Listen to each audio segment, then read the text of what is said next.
Hey guys, ankhgaming back with you again, and here we go. We're dueling off against Johnny. This is a card I hope I don't see. Baneslayer Angel.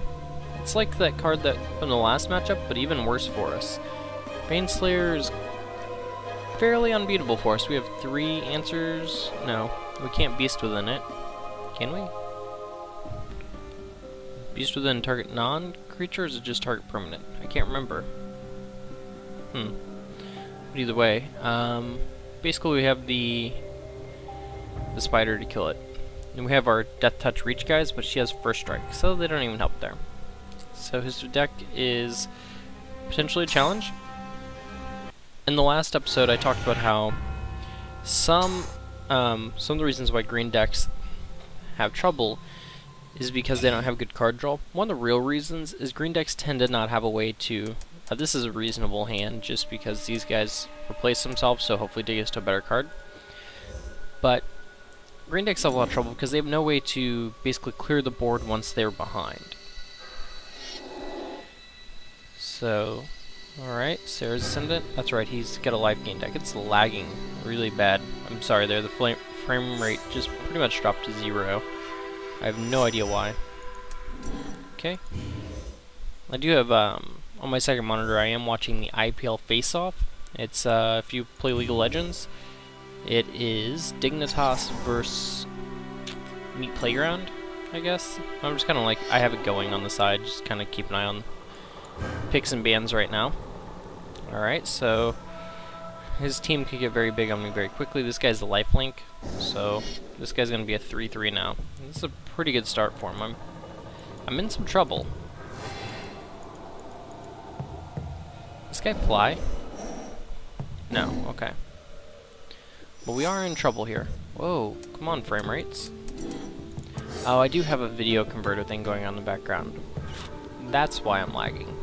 So sorry about that, guys. I forgot that was still running. So hopefully we don't have too much lag. So, if you were to ask me, hey, ankhgaming, what's the most powerful color in Magic? I would say historically, that's pretty good for him. Historically, the answer would be either blue or black. White has been pretty powerful, but I think the effects that black and white can produce, or black and blue, are the most powerful effects in the game. I think in reality black has the best color set of Magic, because it has card draw, creature kill, decent creatures nowadays, but it also has search effects, so where you can search your library for a card, and that's a very powerful ability. To be able to search your library for any card, put it in your hand, is so powerful that it's pretty much not allowed in Legacy. And in Vintage, all those card effects are pretty much restricted. So there's a lot of restricted cards, but think about it, blue effects that are restricted in Legacy or in Vintage. There are a few, you know, like I think Brainstorm is, but you know, you have your Draw 3, Ancestral Visions, Time Walk, Time Twister, but in reality Time Twister isn't that good, well, at least in my opinion. This is problematic for me. Is this guy lifelink? No. So we might be losing this game, FYI, because this combo is just going to tear us apart. So we need to draw something good. This is a start. Let me see if we can get him, trick him with an attacker that's plus 2/2. It's not good enough, right? No, it's not good enough to kill any of his guys. So we're just going to play a Taunting Elf and pass. If he attacks, we can flash in this to kill his guy at least. And let's go. But yeah, I think there are more black cards that are restricted in Vintage and banned in Legacy than there are blue cards. Now, blue has had some cards that are broken just because the game's changed over the years, like Flash. Flash originally wasn't really that powerful card, but due to errata, it became broken. Yeah, there we go, he did attack. Let's flash in Yeva. Here goes the frame rate, sorry guys. We're gonna block the 3/3, I should be able to kill it. He's getting his beats on me, but I think with Overrun and Taunting Elf, we should be able to pull ahead. Oh, obviously, Swords to Plowshare. I think we lost. I think that alone just beats us. This guy's gonna grow. It's gonna grow again. He's gonna be nearing the 30 life.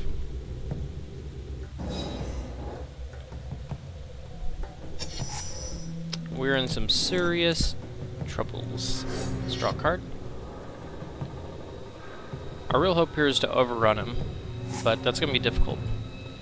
Thornwheeled Archer does put the brakes on his plan a little bit, so we can go ahead and drop that. Hopefully that stops his attacks for at least a little bit.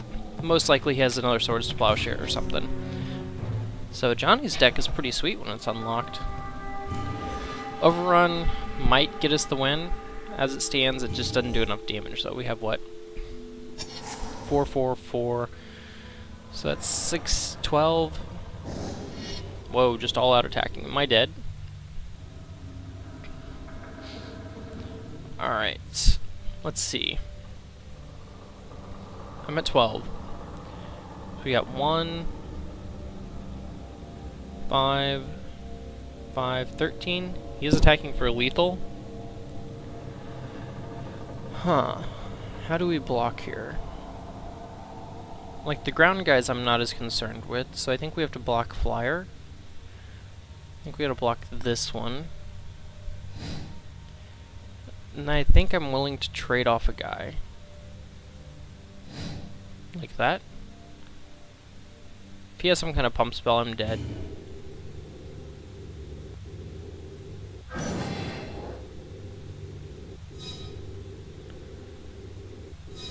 So his guys get +2/2, and we're probably still dead. With the land, we can play Palaka Worm. His guys will be 7/7 though. Ugh. Okay, we're dead. So, I've noticed if you've noticed, I've been losing some matches. This is the Revenge campaign. Their decks are pretty much, I don't know if they're better than they can possibly be just normal unlock. Oh, I didn't want to keep that hand. Sorry, guys. I meant to get a new hand. So we'll consider this our mulligan. And if I have to mulligan this hand, I'll double mulligan to 6. This is a hand I can work with, I think. Who's on the play? Johnny plays first. That's not good for me. But this is a keepable hand. I'll play the Beetle turn 1 if he plays his 1/1, but otherwise I'm going to hold it. Yeah, I'm going to hold it. I'd rather pump up this guy, or I can do it after I play Wood Elves on 3. I really just need a creature with 2 toughness, ideally. Now the Beetle would be a 1/2, which is fine, but this isn't the game to be aggressive in, because I'm not the aggressor. I have to kind of play the control-ish deck, try to build an advantage on board, or card advantage, and then try to press that advantage. So like in this example, he's not got pressure, so it's giving us the opportunity to use our more expensive and more powerful cards, even though he has more powerful cards actually, but our more powerful spells to try to get ahead. Like, see, what he's doing right now is kind of the opposite of his deck's normal game plan. His deck's game plan is to gain life and to attack. Now, he could just play, like, Sarah's, or what is it called? Baneslayer next turn. Then I'm pretty dead. So here we're going to go ahead and play the Beetle after we get our land. We're going to pump up this guy. Or do I pump up this one? Actually, I'm going to pump up the Wood Elf, because we're going to be natural ordering, getting rid of our Beetle. Natural order for the 7, or for the Trastodon, I don't think is that good of a plan, because we've already seen he has Swords to Plowshares. And I don't like that potential just blowout. Now, if I have Erratic Portal in play and available, I would be able to bounce it in response to the swords. I think what we're going to go for is Acidic Slime this coming turn, because I don't want to get blown up by a Swords to Plowshare. Now I could go get my 7/7 game 7 life, but that doesn't seem that good to me either. I think I'd rather just do this, get rid of his artifact, This will limit his mana better than just getting rid of a land. And I made that mistake in a previous game, if you remember, where I basically didn't do it that way. We're willing to trade this for either of his creatures, so we'll go ahead and attack. And that's a fine trade to me. Both of our creatures searched for a land. Mine actually was better at doing it, and it did take my 1/1 counter, but the purpose of this beetle is either to bounce it repetitively, not to attack really, or to natural order it away. So we're okay. And I will gladly trade here. And the reason I would make this trade is because I don't have a lot of ways to deal with flyers. And, you know, because I obviously knew I was going to draw another one. Alright, so we'll play this. We're not going to play the Thornwield because we want to be able to activate it this turn. And I'm not going to attack my Acidic Slime either. Because what we have open to us now is we have the option to bounce our Acidic Slime at the end of turn and replay it.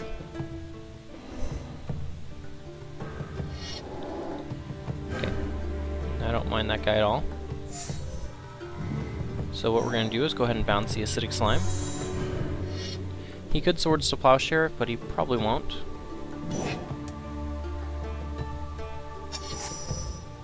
So, and then we're just going to play it. We're going to try to ride this advantage as long as we can if the opponent's not doing anything.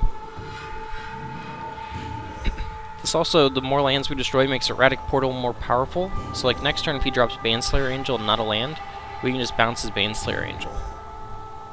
And we'll gain a lot of mana advantage that way.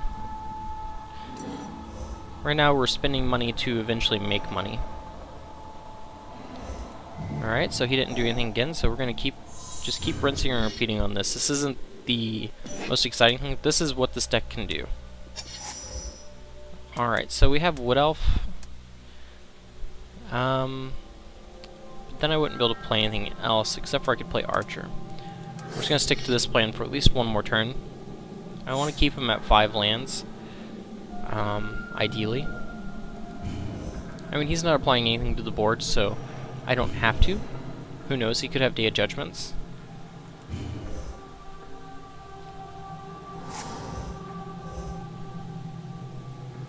He's obviously not able to do whatever he's wanting to do. It must mean he has Swords to Plowshare in hand and is unwilling to spend it on the guys I have him play, which I don't know that that's right. He should probably just go ahead and try to start pressuring me. So this turn we'll put him down to 4 lands. If he doesn't play a land next turn, we're going to go ahead and continue developing our board. We're not even going to bounce the slime, I don't think.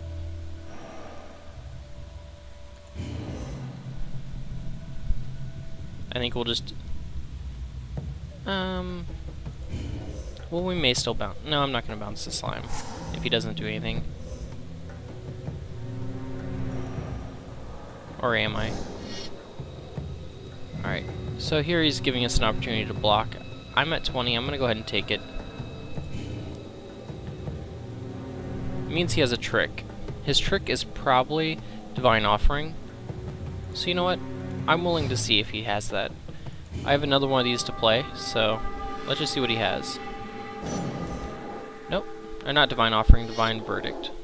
He had another one, that's fine.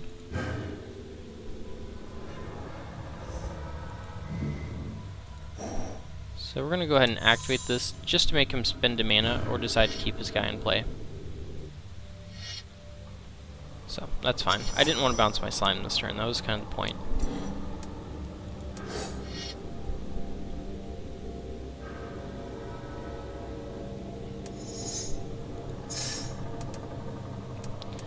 And then this turn we'll also play this guy.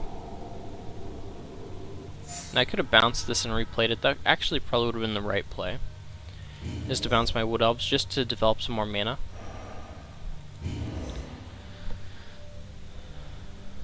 So that was a misplay. I think I should have done that. Would have been most mana efficient use of my turn.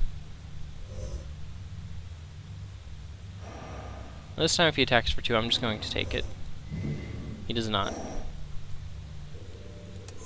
Alright, so we'll just continue the lockout. His deck is cheap, spell-wise, but the less lands he has, the less velocity he has.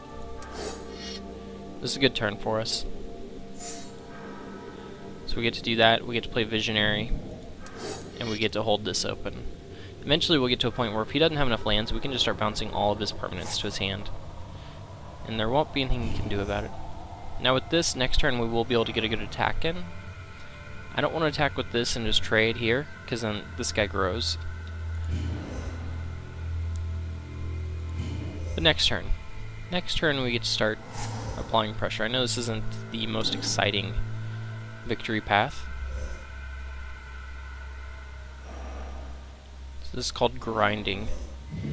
He tried to quickly skip through the end of his turn. He's just getting tired of me. We're just going to keep sliming him. Once we hit 8 mana, we'll go ahead and play the Palaka Worm. Or we do have 8 mana. So do we Palaka Worm with backup here? I think we do. This will give us a win condition and we have a way to protect it.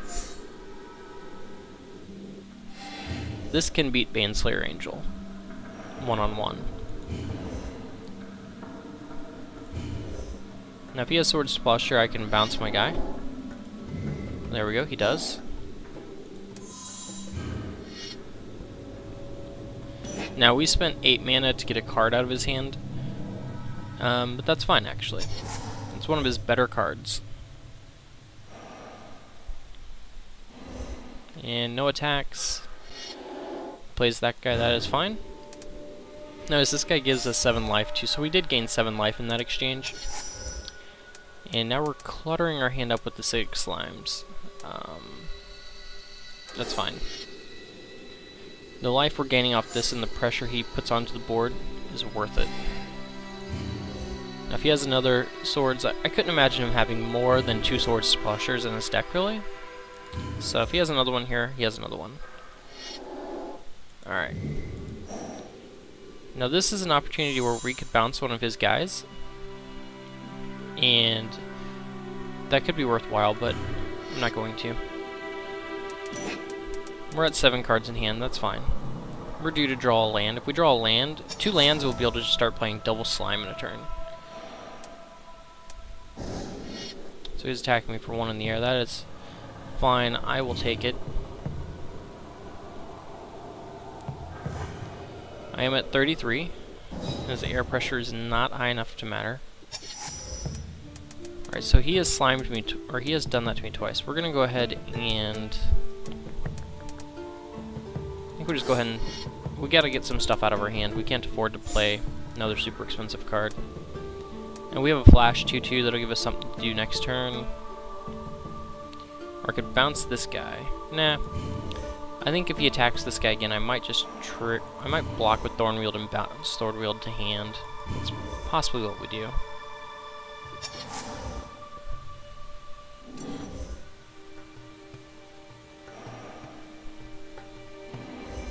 He didn't even attack. Alright, let's use this.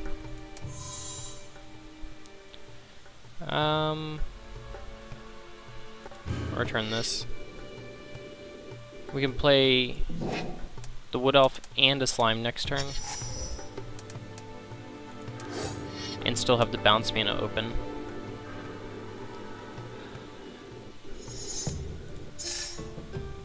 So, if you notice, one thing I'm trying to do is use every bit of mana every turn and try to get some kind of advantage out of this Erratic Portal.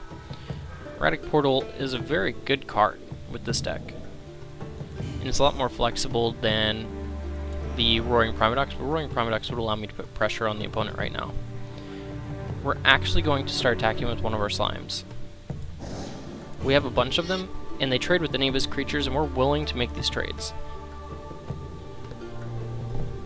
The only way to abuse having multiple slimes is to have Overrun in hand. I'm not too concerned with that at the moment, because Overrun's 1 card out of my entire deck, and I just need to start applying pressure. Alright, Johnny Sunstriker, that is fine. Oop, continue. And we're going to attempt to bounce a creature of his.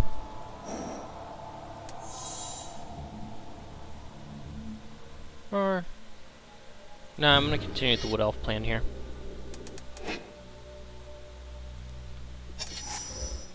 Fauna Shaman. See, we haven't been drawing lands, so this is like my only way to get lands into play right now.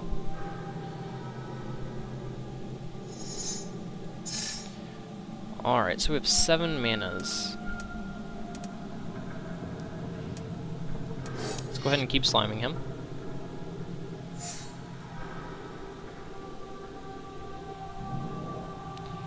And I kind of want to play my Fauna Shaman this turn. I think I do. Do I? Let's attack. Attacking with 2 slimes. Let's give us an idea of where he's at. There's nothing we can really figure out of his deck anymore. He's down to 2 lands. And he's just trading. That's fine. He has no mana. We're just gonna go ahead and use this. So now we're able to just start sending his creatures back to his hand. So eventually he's just gonna have nothing he can do.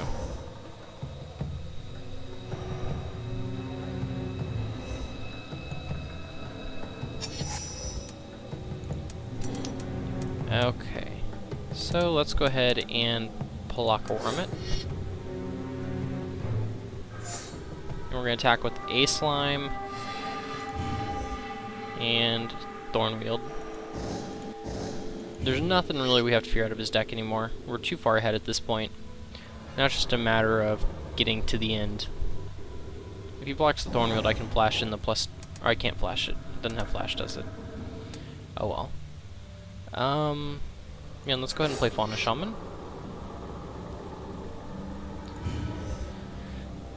And what we're going to do into this next coming turn is probably bounce Acidic Slime to keep that chain going. Unless he plays that 3 mana guy, and then I can just bounce that. Nope, he's just doing nothing. Slime. We have all the pressure in the world right now with just that 7/7. So now I just keep locking him out. Well, that's not bad. That'll give us a free bounce every turn and some aggression. Start with this. There's some 3 mana spell he's trying to cast. On my turn, we want to nuke his mana. You can't float mana in this game, like you can in real Magic. I think here we're going to... My attacks look pretty good. Do I have lethal? Block, block, block. That's the best you can do. Wait, that's sick. 7, 8, 9. That's about all I can do. So he's not dead this turn. Now I could have just played this with all the kickers and guaranteed he's dead, so that was a mistake.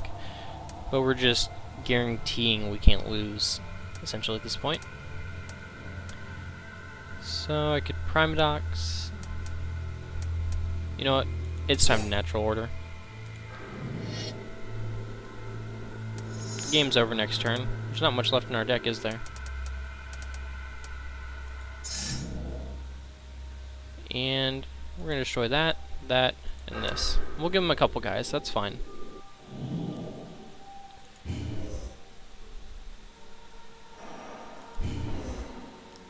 I should have attacked the slime. It's okay.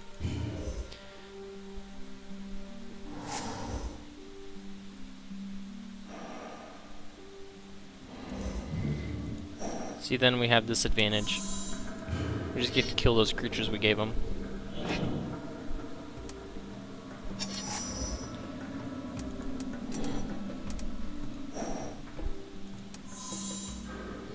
He should be dead here. I'm thinking.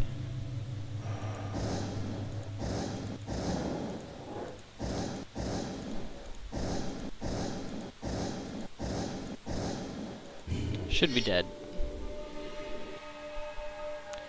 We do have Color of the Claw, even if he trades off a bunch of my guys, but he really won't be able to do too much. Yeah, he killed 2 of my guys. He's at 1. We'll Color of the Claw, basically to get 3 2/2s for 1 for 3 mana. We'll go ahead and... if I had Force Maged, he lost, didn't he? Yeah, I didn't do math. My bad, guys. I'm not playing efficient because this game is almost unlosable. Sure, let's just play everything out. There's nothing he can do for 1 mana that's going to beat me. Sure. Yeah, I should have played that and pumped a 1/1, and then he's definitely dead. I just didn't want to actually do the math. In tournament Magic, you would do the math. But in tournament Magic, the person would have conceded a long time ago. Really, he's attacking with his 4/4? Sure, you got it. I will trade with you. Oh, look, you have no permanents now. Alright. And we'll just attack. That's game. So it took a couple tries, and then when we finally won, it was kind of blowout and grindy style though. Now, unfortunately, I unlocked Elder Scale Worm again because for some reason it didn't save that I'd unlocked him. But oh well. Anyways, guys, thanks for watching, and tune in next time for more Duels with Planeswalkers 2013.